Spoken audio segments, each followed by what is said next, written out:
नमस्कार। आकाशवाणी चंडीगढ़ से प्रादेशिक समाचारों के साथ मैं निधि मुंजाल। पहले इस बुलेटिन के मुख्य समाचार। उपराष्ट्रपति जगदीप धनखड़ ने देश में तनाव और दबाव खत्म करने की संस्कृति विकसित करने की अपील की है। आज देश भर में विश्व होम्योपैथी दिवस मनाया गया। कोविड प्रबंधन की तैयारियों के मद्देनजर आज हरियाणा सहित देश भर में मॉक ड्रिल की गई। कल भी ये अभियान जारी रहेगा। हरियाणा के उप मुख्यमंत्री दुष्यंत चौटाला ने कहा कि हरियाणा तेजी से विकास पथ पर चलते हुए जीएसटी संग्रहण में देश में चौथे स्थान पर पहुंच गया है। और हरियाणा के मुख्यमंत्री मनोहर लाल ने पेहोवा में संत बाबा मान सिंह को पुष्पांजलि अर्पित की। अब समाचार विस्तार से। उपराष्ट्रपति जगदीप धनखड़ ने देश में तनाव और दबाव को खत्म करने की संस्कृति विकसित करने की अपील की। उपराष्ट्रपति ने नई दिल्ली में विश्व होम्योपैथी दिवस के अवसर पर वैज्ञानिक सम्मेलन का उद्घाटन करने के बाद ये बात कही। इस शिखर सम्मेलन का आयोजन आयुष मंत्रालय के अंतर्गत केंद्रीय होम्योपैथी अनुसंधान परिषद नई दिल्ली द्वारा किया गया। इस अवसर पर कार्यक्रम को संबोधित करते हुए उपराष्ट्रपति ने कहा कि स्वास्थ्य देखभाल केवल चिकित्सा उपचार तक ही सीमित नहीं है, अपितु इसमें व्यक्ति की शारीरिक, मानसिक और भावनात्मक सेहत और एक समुदाय का सामाजिक और आर्थिक परिवेश भी शामिल होता है। उपराष्ट्रपति ने कहा कि भारत की G20 की अध्यक्षता का आदर्श वाक्य एक पृथ्वी, एक परिवार, एक भविष्य है और बिना स्वास्थ्य के कोई भविष्य नहीं हो सकता।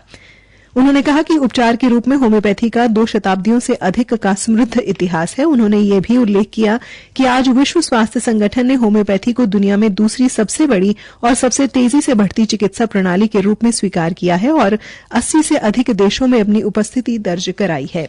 इस अवसर पर केंद्रीय आयुष मंत्री सर्बानंद सोनोवाल, आयुष राज्य मंत्री डॉ मुंजपारा महेंद्र भाई भी उपस्थित रहे।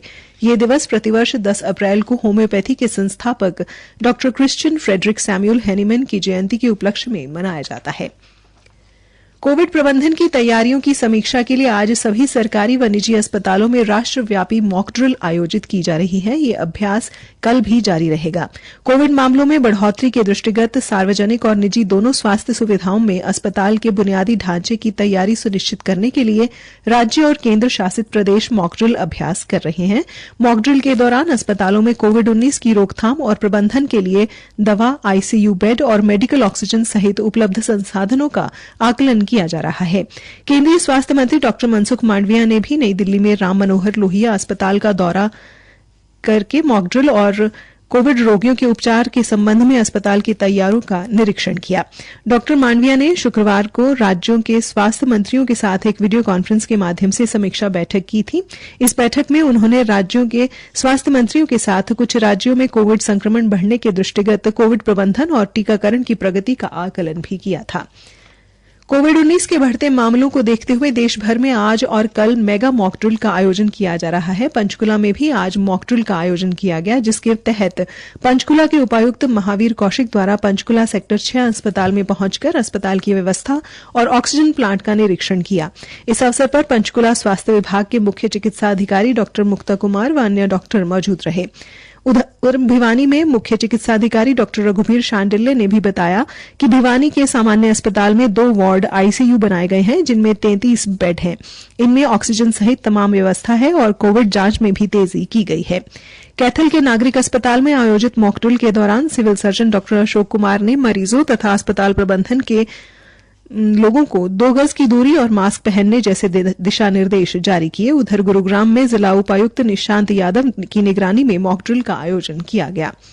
अंबाला में आज कोरोना मॉक ड्रिल की शुरुआत हुई। इस अवसर पर हरियाणा के गृह एवं स्वास्थ्य मंत्री अनिल विज ने अंबाला कैंट के नागरिक अस्पताल का निरीक्षण किया। उन्होंने अस्पताल के डॉक्टरों से बातचीत कर दवाओं और ऑक्सीजन के स्टॉक का जायजा लिया। कोविड मॉक ड्रिल में यह भी देखा गया कि स्वास्थ्य विभाग तथा संबंधित कर्मचारी आपातकालीन स्थिति में उपलब्ध संसाधनों का पूरा उपयोग करते हुए स्थिति को कैसे संभालते हैं। उन्होंने डायल 112 व एम्बुलेंस सेवा का भी निरीक्षण किया। प्रादेशिक समाचार आकाशवाणी चंडीगढ़ से प्रसारित किए जा रहे हैं। हमारे राष्ट्रीय बुलेटिनों और ताज़ा समाचारों के लिए आप हमारी वेबसाइट newsonair.nic.in पर लॉग कर सकते हैं। हरियाणा के उप मुख्यमंत्री दुष्यंत चौटाला ने कहा कि हरियाणा तेजी से विकास पथ पर आगे बढ़ रहा है। प्रदेश में निवेश करने के लिए देश एवं विदेश के बड़े निवेशक आ रहे हैं और युवाओं के लिए रोजगार के अवसर बढ़ रहे हैं। श्री चौटाला आज राजस्थान के अजमेर शरीफ दरगाह पर चादर भेंट करने के बाद पत्रकारों के सवालों का जवाब दे रहे थे। उन्होंने अपने परिवार सहित दरगाह पर चादर भेंट की और देश एवं प्रदेश के लोगों की सुख समृद्धि की कामना की। इस मौके पर उप मुख्यमंत्री ने कहा कि हम एक मजबूत और बेहतर राज्य बनने की ओर अग्रसर हैं।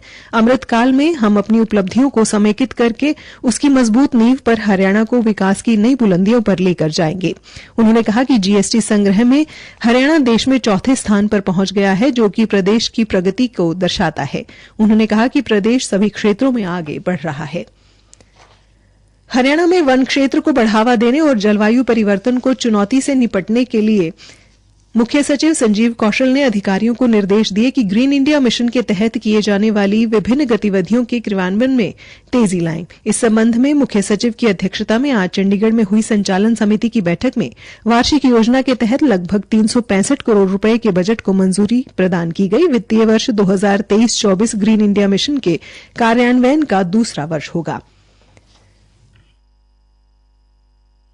हरियाणा के मुख्यमंत्री मनोहर लाल ने आज कुरुक्षेत्र जिला के पेहोवा में गुरुद्वारा सचखंड ईश्वर दरबार जुरासी खुर्द में संत बाबा मानसिंह के पार्थिव शरीर पर पुष्प चक्र अर्पित कर श्रद्धांजलि दी। इस अवसर पर मुख्यमंत्री ने कहा कि बाबा मानसिंह जी के साथ उनका गहरा नाता रहा है।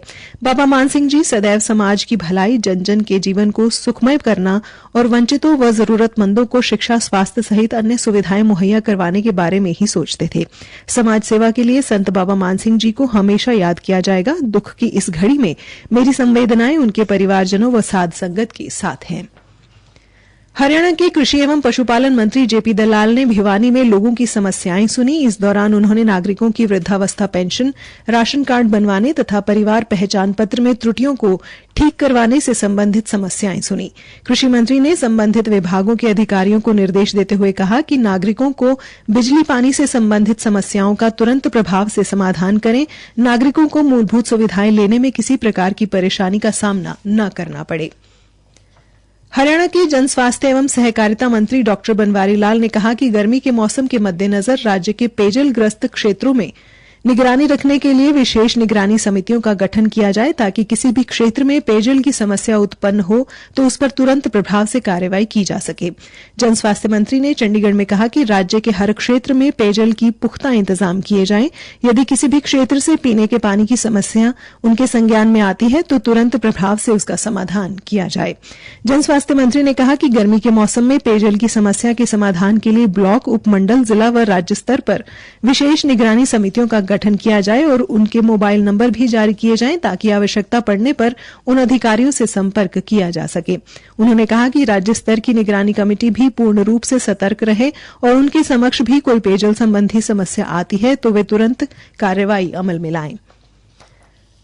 जवाहर नवोदय विद्यालय में 6ठी कक्षा में प्रवेश हेतु चयन परीक्षा 29 अप्रैल को आयोजित की जाएगी। पंचकुला के उपायुक्त एवं जवाहर नवोदय विद्यालय मौली के प्रबंधन समिति के अध्यक्ष महावीर कौशिक ने बताया कि जिन अभ्यर्थियों ने ऑनलाइन आवेदन किया था वे अपना admit card online website navodaya.gov.in से डाउनलोड कर सकते हैं। इसके लिए अभ्यर्थी को यूजर आईडी में रजिस्ट्रेशन नंबर और पासवर्ड में जन्मतिथि अंकित करनी होगी। सार्वदेशिक आर्य युवा परिषद हरियाणा द्वारा महर्षि दयानंद सरस्वती की 200वीं जयंती वर्ष के उपलक्ष्य तथा जलियांवाला बाग के शहीदों को समर्पित जींद में राज्य स्तरीय शिक्षक सम्मान समारोह का आयोजन किया गया।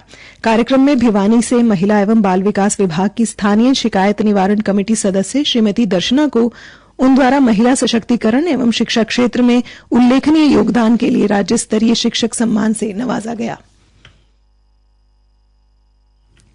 अंत में मुख्य समाचार एक बार फिर। उपराष्ट्रपति जगदीप धनखड़ ने देश में तनाव और दबाव खत्म करने की संस्कृति विकसित करने की अपील की है। आज देश भर में विश्व होम्योपैथी दिवस मनाया गया। कोविड प्रबंधन की तैयारियों के मद्देनजर आज हरियाणा सहित देश भर में मॉक ड्रिल की गई। कल भी ये अभियान जारी रहेगा। हरियाणा के उप मुख्यमंत्री दुष्यंत चौटाला ने कहा कि हरियाणा तेजी से विकास पथ पर चलते हुए जीएसटी संग्रहण में देश में चौथे स्थान पर पहुंच गया है। और हरियाणा के मुख्यमंत्री मनोहर लाल ने पेहोवा में संत बाबा मानसिंह को पुष्पांजलि अर्पित की। इसी के साथ ये समाचार बुलेटिन समाप्त हुआ। नमस्कार।